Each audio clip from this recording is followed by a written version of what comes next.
Hello and welcome to Scrapbooking Station. In this video we start off with those 3 cards you saw. So I've got my note cards that come from predominantly kits, but kind of pre-printed cards.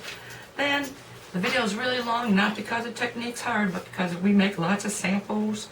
So then I've got a little bit larger card sizes here, lots of samples and different materials for that. Then I got some big boys. So I'm going to put the camera over my shoulder and we'll get started. So here's going to be my finished smallish card. So it's at 5.5 by 4.25 finished.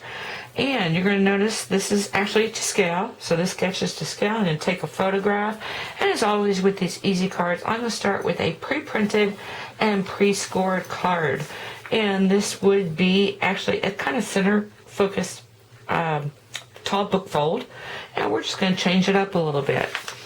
So the first thing, this would be the front, and then you'd fold it over. But if you haven't creased it, don't, because first thing I'm going to do is flip it over. And then I'm going to position the score line here. And let me pull back a little bit. So I've got my existing score line that came already in this tall book fold. I'm going to position that right here on this existing score, and that's what I mean by that. I'm going to add another score line, and then off the front, I'm going to cut off 2 1/8, and that's where this piece is going to be. You know what? You want to save it because eventually it's going to come over here. On the other end, let's look at this measurement. So pretty much 3 inches from this score line. So existing 7/8 to the right, and then cut off 3 inches from this score line. There's plenty of measurements here. And then go this way. And then we're going to start to cut the flip mechanism. Okay, once you've trimmed everything away, you're ready to make the flip. And in this card, it's going to be a 2 1/4 inch square flip. And so these dark lines are where I want to cut. Notice that I don't want to cut in between these 2 score lines that we've got on there, and so just continue on. Actually, I've got it ready. Okay, so I've got that top left edge. I've got my scoring blade set at 1 inch, and I want to come down to, let me see, 3 1/4, and that will give me my 2 1/4 inch side. Okay, I want to come 2 1/4 across because it's easier just to start here, which means at 3 1/4, I'm going to do the right side of my flip. So I've got that at 3 1/4. And I want to come up to 1. Now this is the tricky part. So I'm going to turn this around, and I'm not sure you can see this right side, but I'm setting my top edge at 1 inch. And so again, I want to start at 1 inch, and I want to avoid these. So you want to cut far enough into them, and then pick up, bring your ruler down, and come across. And then you want to finish up on the bottom. Start on this end. Oop, went a little far, and that's okay. Go ahead and cover up most of this. And come to 1 inch. It's kind of hard to do over my shoulder. Okay, now you're ready to crease. And you don't want to increase within. Make sure your corners are clean. So I want to come this way. Notice that I'm not bringing my flip with me. Give it a good crease, and then you want to come back with this top piece. Now this was pre-scored, and actually I had folded it, but I'm not going to worry about it because I'm going to cover up this square. And that's going to be the first base card. So the rest is gravy. Let me get some of that gravy on here, and I'll be back. So I have come back with my first finished flip, and then a few others I want to talk about. Anyway, so gravy, embellishments. Well, first off, I did put the other side that I cut off here, and let me just correct that first photograph, because this is 2 1/8, because you're starting with 4 1/4, and you need 2 1/8 from that original score, and that will leave you with 2 1/8. And as it happens, that fits perfectly on the right side of your card. Let me just go ahead and flip it. Now these are all materials that come out of Stampin' Up's Paper Pumpkin subscription, and this is one of the designs from February 2016. So there's a couple sticky things. I don't know what you'd even call it, but this is really pretty gold. And when you have sticky things, you've got innies. So I've got a couple innies decorating. I cut some strips off the side because there was plenty there. And that made this card. Now the back, I put this here because you're going to recognize there's really no place to write anything. If you wanted to write a message, maybe you'd sign your name in here, because that's the only thing that's not going to show. This comes with envelopes, and as it happens, the triangles are upside down in the envelope also. And the reason I added some more of these sort of oranges and greens is because I knew the front of this envelope is already stamped.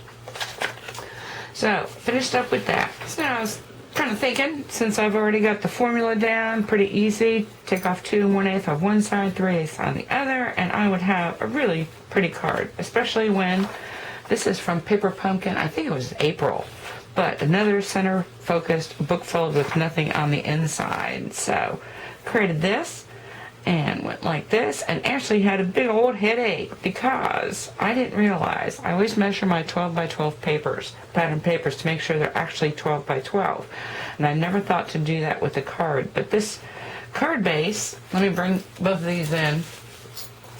So this is the original one, and that is the right size, but you see, if I put this together with that, I am short about a 16th on both ends.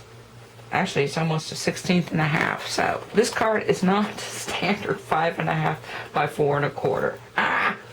When you measure the way I do, that could be a problem. So anyway, and it doesn't fit into the envelopes that come with it. But just kind of move things around a little bit, raise some stuff up. Really love that interior. Used more elements from that kit.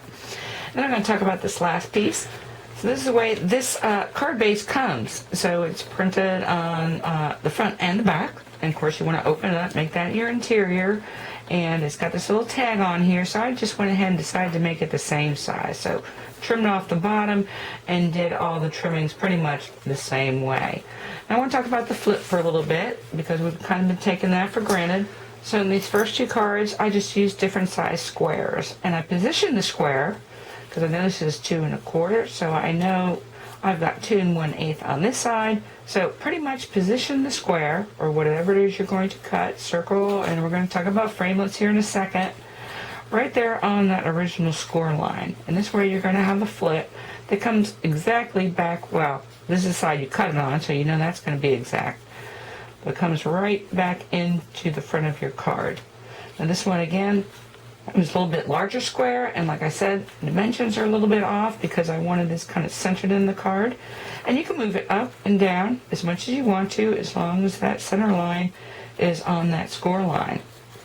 Now this last card, I could have, this is a 2 by 3, so I could have taken it in half, and then I'd have an exact flip that would flip right back, but I chose to move it over. So I've got this little square, and if you look behind there, I've got a section sticking out. But when you flip it, I've got more space to do whatever I want to in there. And like I said, we're going to move up to bigger sizes now, because I want to move to a 6 by 4.5 finished card, because I'm tired of dealing in 16ths and 1/4 inches or 1/8 inches. So let me pull some of this stuff out of the way, leave you some photos, and we'll be back with larger pieces.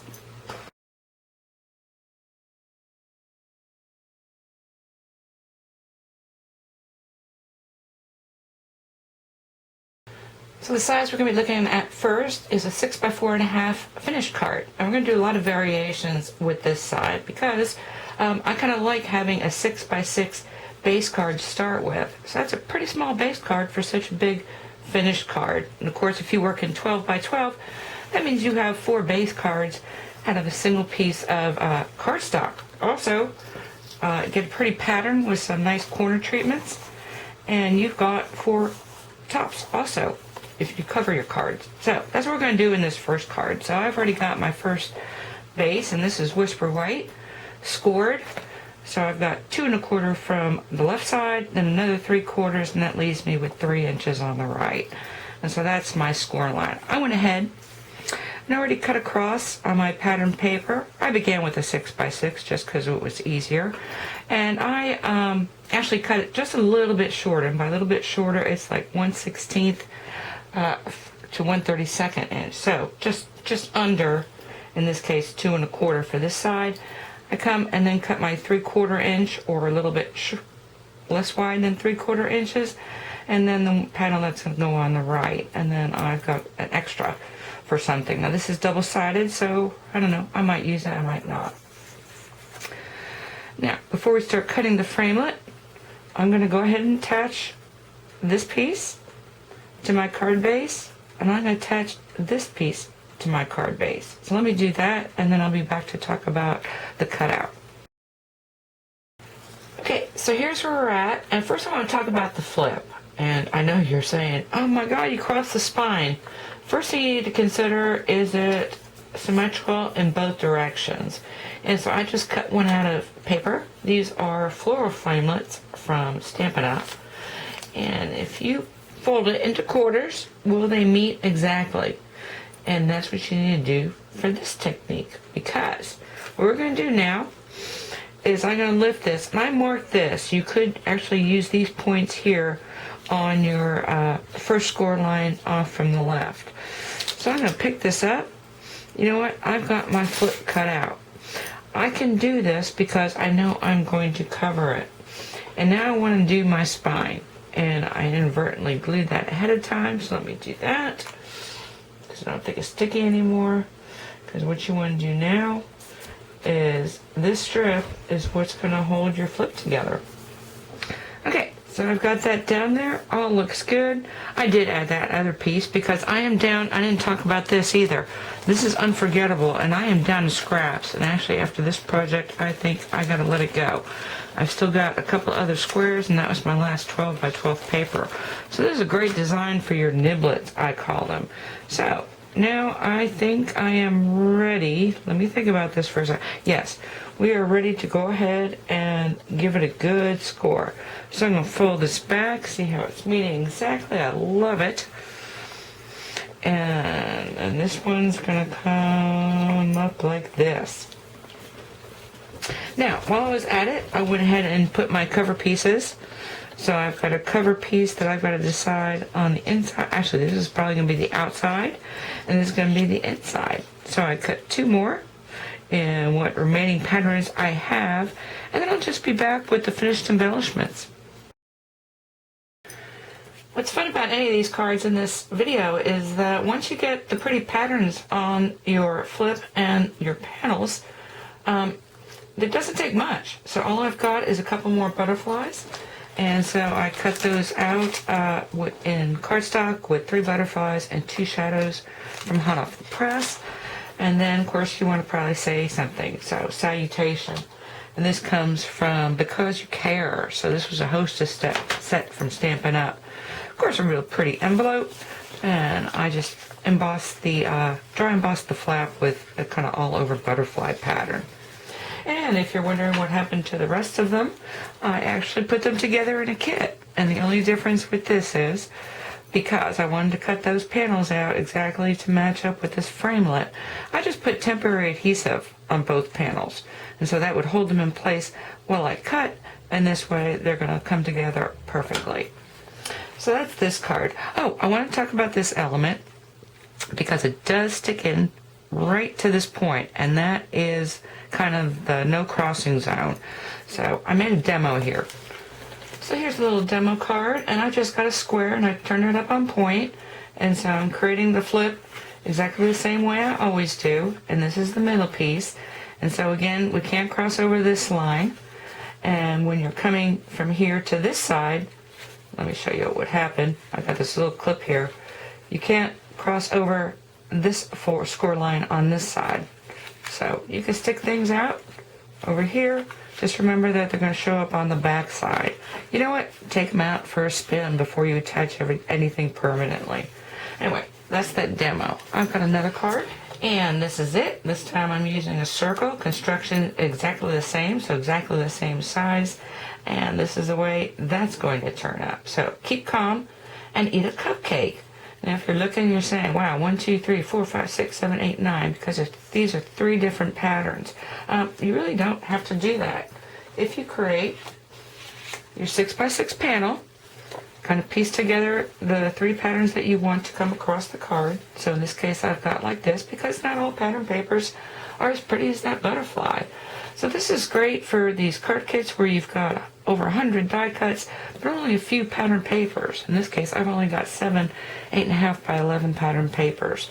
So let me slice this, put this onto my card base, which is already all prepared. And then we're going to talk about another kind of cool technique for this guy. Okay, so I've got the left and right sides on, and last time we just plugged this circle back into its spot and then covered. And some of you watching probably thinking, well, why would you put this nasty old circle in here and have to cover both sides? Well, I agree. So I've got a piece of cardstock. This is Riding Hood Red. And from here, everything's going to be exactly the same. So I'm going to place this one, and that's going to hold this flip in place. And I'm going to cover it on this side.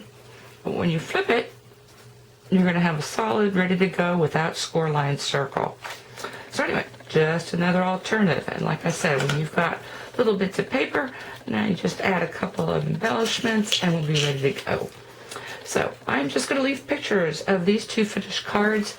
I've got their envelopes still. In this case, I just popped a couple cherries on. So that's kind of a spot on yellow for the yellow in these cards. Okay, a couple pictures and I'm going to move on to some more samples.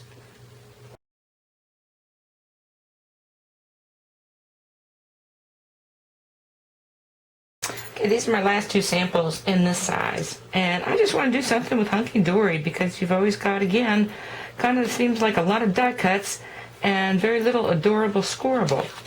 So this is my Jungle King, happy birthday, pair of monkeys. And so in this case, I've got a Windows framelit from Stampin' Up, and I did do my little quarter test to make sure everything was going to be good. And now, there is quite a bit of gap, and there's really not much you can do to help that because that is exactly centered. But because this adorable scoreable is so thick, those creases are going to actually eat up some of your space that covers up this gap. But I think it's really cute for this card. And like I said, it uses very little adorable scoreable, but plenty of your toppers if you have them left over. I just made a matching envelope for that. Oh, actually, and these were the last two I had, so why not a little gift tag? Anyway, actually finishing up a lot of stuff today with this card design. Actually, when I first saw 6x6, this is what I thought about. I've got a couple of 6x6 folders that are borders, and I really don't have any use for them until I saw the 6x6. So here's this one. You have to kind of go back to what we did at the beginning. I've got, I think this is a labels framelit. And so again, kind of positioned in the center. Let me flip it. This is the side I was working with. But I actually drew guidelines. Placed my framelit. I drew both guidelines and then put pressure on this side to cut this end and pressure on this side to cut this end because I didn't want to cover this with a piece of paper. So like I said, kind of back to that first technique that we were looking at.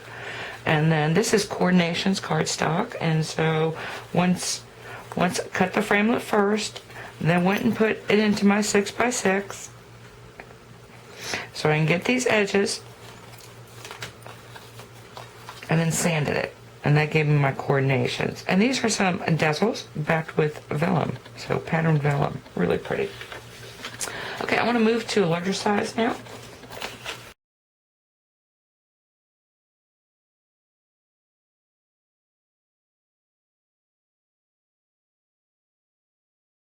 Okay, this is the last card size I'm going to talk about, and it is a 6.5 by 5 finished. So it looks something like this. That requires a 6.5 tall by 7-inch base. You know what? I didn't even make any. And I didn't make any because that kind of card base leaves me with a bunch of pieces of cardstock that I had to have nothing to do with. So anyway, I took that picture so that it would be measured if you want it center again. 2.5, I increased the spine to 1 inch, and then 3.5 will be your leftover piece. So anyway, something if you want to give that a try. Of course, you can put bigger flips inside something like that. The other thing I wanted to talk about is because, well, what if you turn it the other way? Again, I've got a 6.5 by 5, except turned on its side, finished card. And my base is 5 by 8.5.